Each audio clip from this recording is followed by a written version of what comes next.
out of clause 5.2. Then we have the risk assessment, risk treatment process. So these are just some listed, or these are the listed mandatory documents. We have quite a number here. And like is shown on this graph, you would see where the documents are tied to, both the clauses and the controls. For instance, you see acceptable use of assets. That is taken from control A5. If you look at A5A or control A5 is the organization control. We have 5, 6, 7, and 8. So that's taken from A5. And then you'd see how it's expressed. It's expressed as the IT security policy. Then we have what you call mandatory records. Now, we have mandatory records. For instance, things like proof of training, the skills, experience, and qualification of your staff. You have to provide like the training certificates, their CVs, and all of that. You have things like results of internal audit, your internal audit reports. You have your internal audit program. You must have an internal audit program. Then results of corrective actions, you have that too. Then there are non-mandatory documents. Now, how the non-mandatory documents work is that depending on the nature of your implementation or your business organization, all may not apply. So you pick the one that applies to you and you put it to work. So these are just some listed here. When we get the slides, we'll see them there too.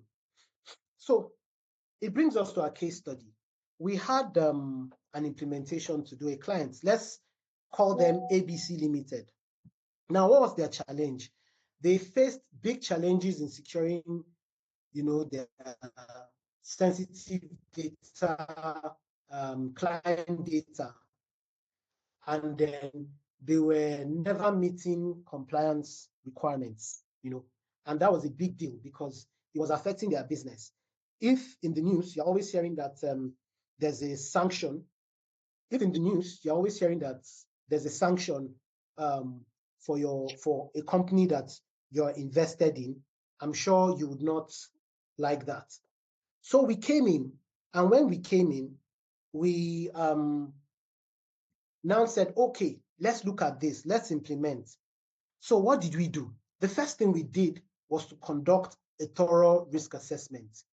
Then, after we did that, went through the motions, we now defined clear policies and procedures for the ISMS. And then we also trained the employees and then on the information security things they needed to know. And then we did awareness. Now, what was the outcome? First of all, they achieved the ISO 27001 certification. But before they did that, it meant that things were in place because there would be like external audits before you even get the certification. And then this now enhanced the client trust and then the operational efficiency. Those bottlenecks that when they were dropping the ball, they found out that that wasn't the case anymore. And then clients started seeing improved privacy and all of that, and it made them happier.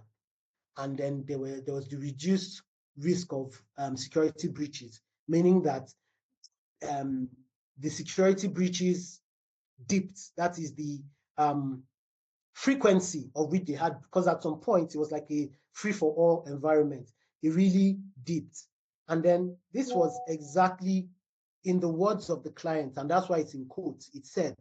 They said, the ISO certification, ISO 27001 certification was a game changer for our business. So that is just one of the many implementations we've gone through, and we know how much it has saved organizations and businesses. So what are some of the things that this webinar has spoken about? we said that the ISO 27001 is an international standard for managing information security. And we also said that it protects